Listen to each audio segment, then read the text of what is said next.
Olá, boa noite para você. O TV Notícias desta terça-feira, dia 10 de outubro, começa agora. Nós vamos falar de dores nos pés. Quais são os problemas mais comuns, causas e possíveis tratamentos? Os números da inadimplência em Uberlândia. Em meio à crise, como fica a saúde financeira dos comerciantes? O esporte que pode contribuir até no rendimento escolar. Alunos da ESEBA participam dos jogos internos e com a presença de grandes atletas. E em uma reportagem especial, como os alunos de doutorado da UFO têm contribuído com a vida acadêmica dos alunos recém-chegados na universidade. Tem mais, o TV Notícias está só começando.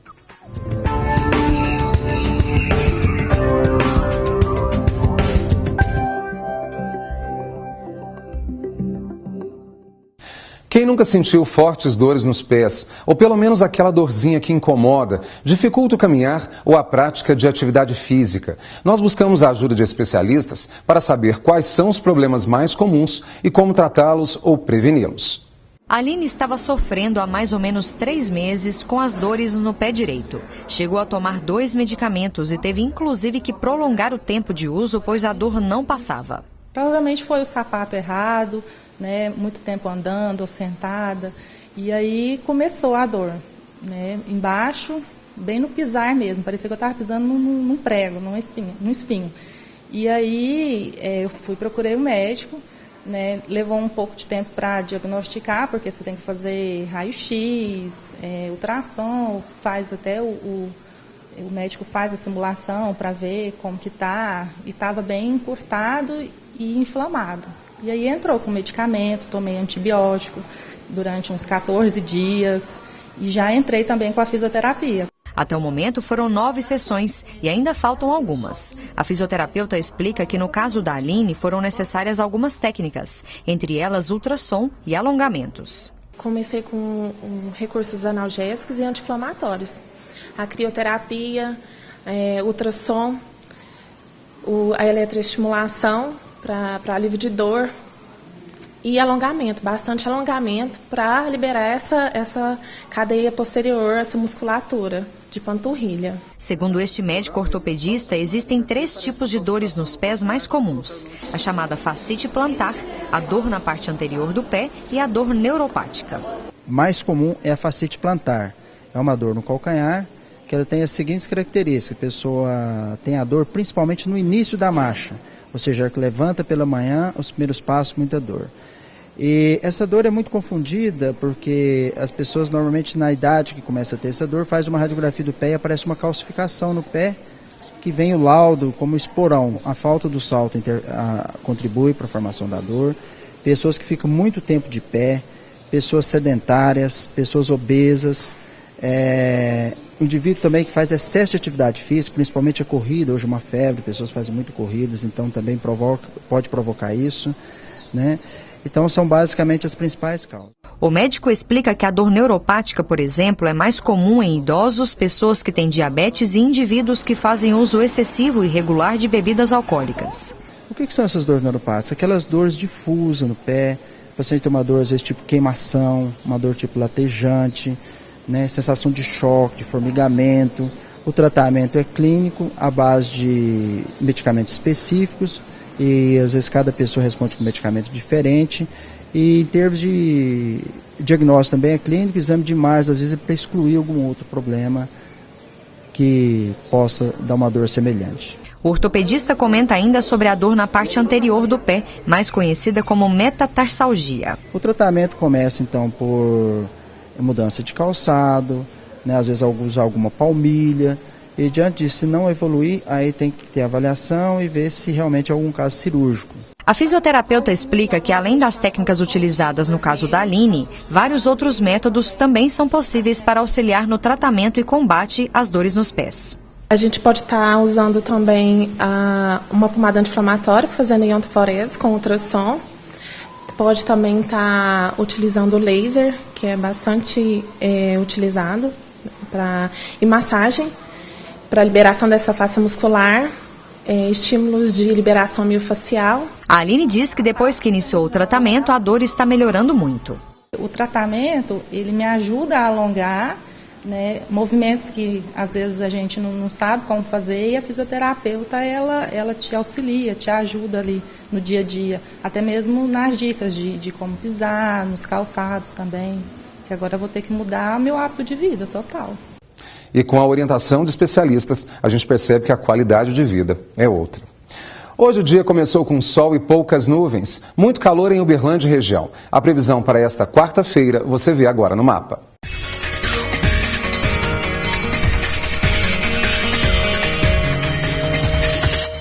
Em Uberlândia, muito sol e calor pela manhã. A temperatura varia entre 20 e 31 graus. Não há previsão de chuva. Em Araguari, a mínima prevista é de 18 e máxima de 30 graus. Em Patos de Minas, a quarta vai ser de sol e poucas nuvens, mínima de 17 graus e máxima de 32. Não chove na cidade. O dia já começa quente em Uberaba, com mínima de 19 e máxima de 32 graus. Em Araxá, não há previsão de chuva, a mínima é de 19 e máxima de 30 graus. E agora nós vamos falar dos números da inadimplência. Pessoas que deixam de quitar as dívidas e ficam como devedoras mesmo. E em meio à crise econômica, isso pode prejudicar ainda mais a saúde financeira do negócio. Nós vamos falar mais com a gerente de Relacionamento, Soluções e Negócios da CDL Uberlândia, a Renata Barbosa da Silva, que está comigo no estúdio hoje. Renata, muito obrigado pela presença. Quando a gente fala realmente de inadimplência, é algo que assusta, até porque o brasileiro ele não tem hábito de poupar, quase sempre ele compra no crediário. Como é que fica hoje a nossa realidade em Uberlândia e em região também? Então, de fato é um assunto que intriga algumas pessoas, né? Nós não temos uma educação voltada para a economia, nós não temos uma educação voltada para o que os economistas falam, que sempre gastar o que pode ser gasto, né? Fazer um controle das suas dívidas.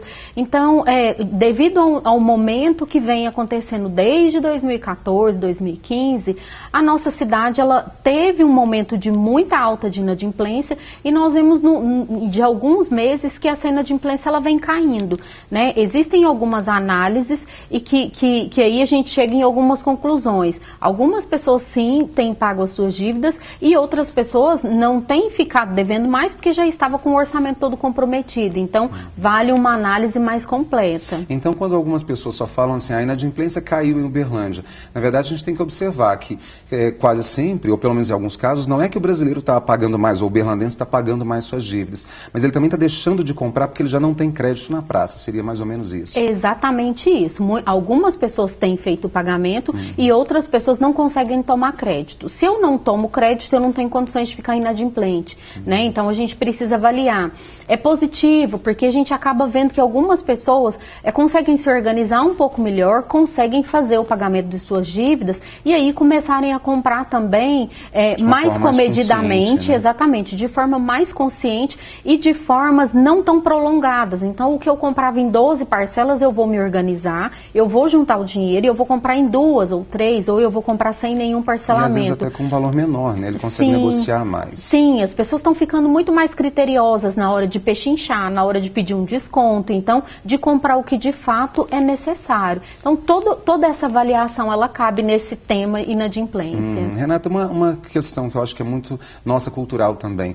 A pessoa ela fica devendo por um período de tempo, depois ela fica até constrangida, ou ela fica intimidada de voltar no lugar, de buscar talvez a orientação da própria CDL para saber como que eu posso me organizar financeiramente. Existem mecanismos para isso? Sim, na verdade, quando as pessoas procuram um atendimento nesse sentido, elas não precisam ficar constrangidas. A gente sabe que muita gente também tem um nome em restrição por conta de que emprestou para outras pessoas, né? A gente vê isso muito estatisticamente, mais de 50% das pessoas falam que tem um nome registrado por conta de que emprestou para outras pessoas, né? Nós temos ali na CDL, na própria CDL, o balcão de atendimento, que elas podem receber atendimento de forma individual e que não vai ficar expostos, né? Que as suas informações não vão ficar expostas para outras pessoas. E a melhor forma é buscar um órgão, que seja a CDL, que seja a própria empresa, porque ninguém vai criticar, né? Se você ficou inadimplente, o mais importante é buscar a empresa onde você tomou crédito e fazer a negociação, porque com isso a gente tem economia girando novamente. A intenção das empresas, nós hoje fazemos esse trabalho na CDL, a nossa intenção é recuperar crédito para que as pessoas possam voltar a comprar, né? Ninguém quer que as pessoas fiquem sem consumo, então a gente precisa girar a economia, e para gerar a economia é necessário que as pessoas não se envergonhem, procurem as empresas credoras e façam suas negociações. E só para a gente encerrar, acho que é interessante que você colocou, que é importante para gerar realmente, movimentar a economia, inclusive geração de emprego e renda, não é mesmo? Que os negócios fiquem mais prósperos e consigam investir cada vez mais, não é mesmo? Com toda certeza, esse é o grande objetivo, e para as pessoas que não sabem, podem procurar a CDL que a gente vai orientar, vai verificar qual é a melhor forma de negociar esse débito, e tem algumas empresas que podem ser negociadas diretamente na CDL, então tem uma solução para todo mundo. Com certeza, Renata. Olha, muito obrigado pelas informações mais uma vez. Eu que agradeço. E depois do intervalo tem o nosso quadro Mercado de Trabalho. E ainda nós vamos falar da relação do pregador itinerante e o caipira deprimido. Você vai entender um pouquinho mais depois do intervalo. Eu volto já.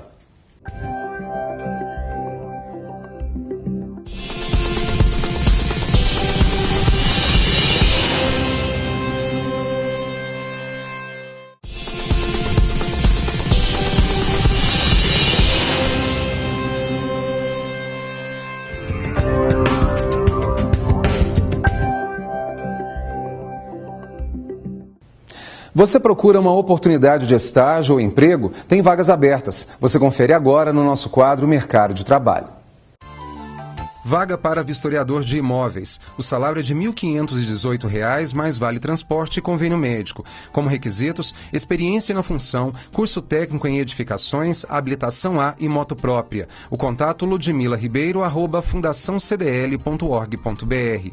Vaga para auxiliar de faturamento. O salário é de R$ 1.171, mais ajuda de custo, além de cartão alimentação e convênio médico. Como requisitos, experiência na função, ensino médio completo, informática intermediária, CNH e veículo próprio. Enviar o currículo para ludmilaribeiro@fundaçãocdl.org.br.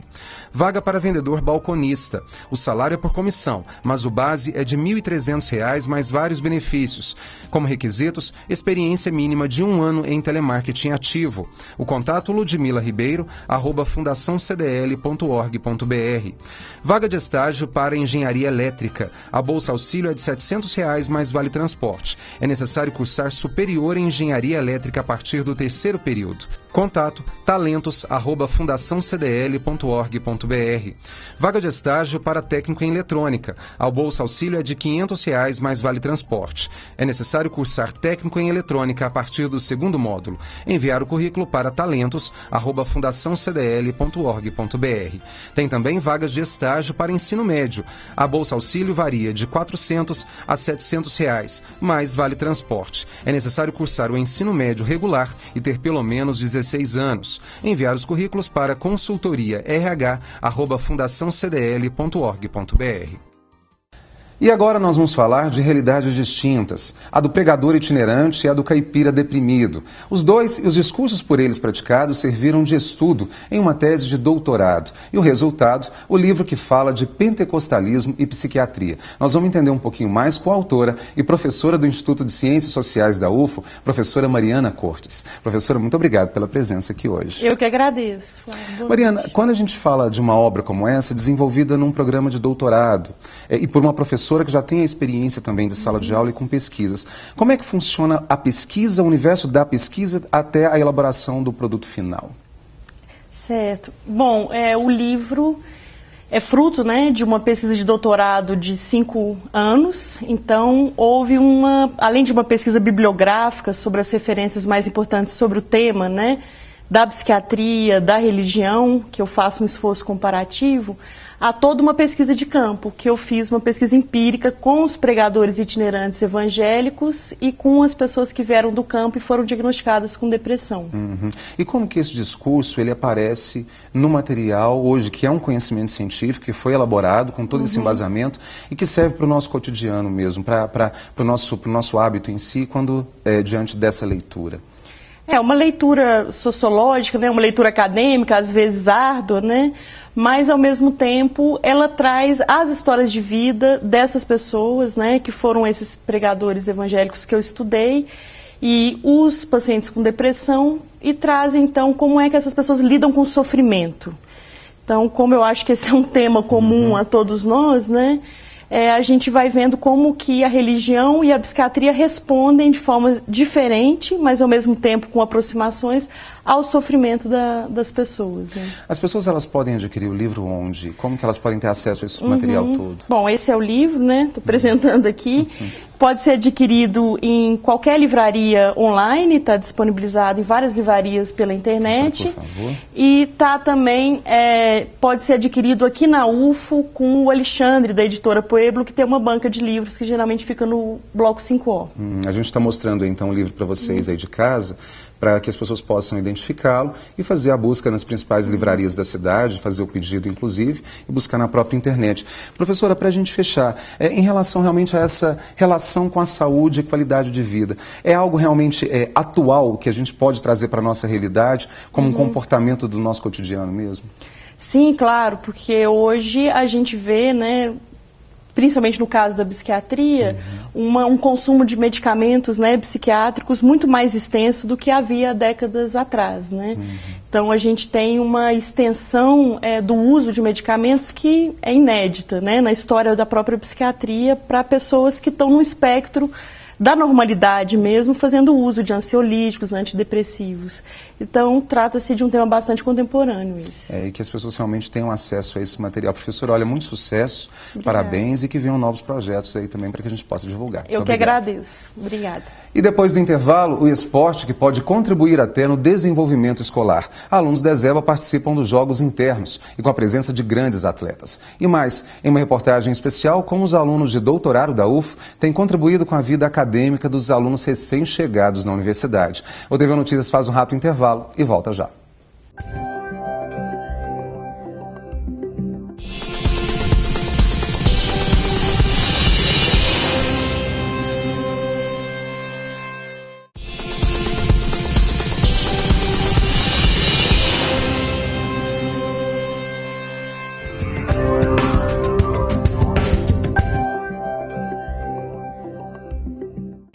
Quando o estudante entra na universidade, quase sempre ele fica meio perdido. Tudo é novo e o curso vai exigir dele muitos estudos e envolvimento em projetos de pesquisa, fora as provas e trabalhos práticos. O programa Doutor Legal foi criado para aproximar os doutorandos dos alunos ingressantes na UF. O objetivo principal, a troca de experiências e orientação para um futuro promissor dentro e fora da universidade.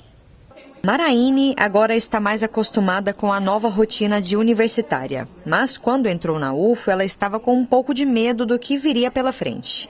Aí a estudante do segundo período de Ciências Contábeis ficou sabendo do programa Doutor Legal e resolveu participar do processo seletivo. E agora ela já sabe até qual a área quer seguir dentro do curso. Eu realmente entrei com muito medo na universidade, eu acho que todo mundo entra, você fica meio perdido, não sabe se realmente é aquele o curso que você quer, e agora eu tenho certeza que eu estou no curso certo, e eu já tenho mais ou menos uma ideia do que eu quero, que eu gosto da área de pesquisa e eu aprendi isso com elas, então eu acho que eu estou no caminho certo e eu acho que o Doutor Legal foi fundamental para isso. Vivian foi a tutora da Maraine. A doutoranda conta que acompanhou a estudante durante todo o semestre, sempre buscando mostrar como tudo funciona dentro da universidade. A gente montou um grupo no WhatsApp, então a gente conversava cotidianamente, se tivesse algum problema, a gente auxiliava.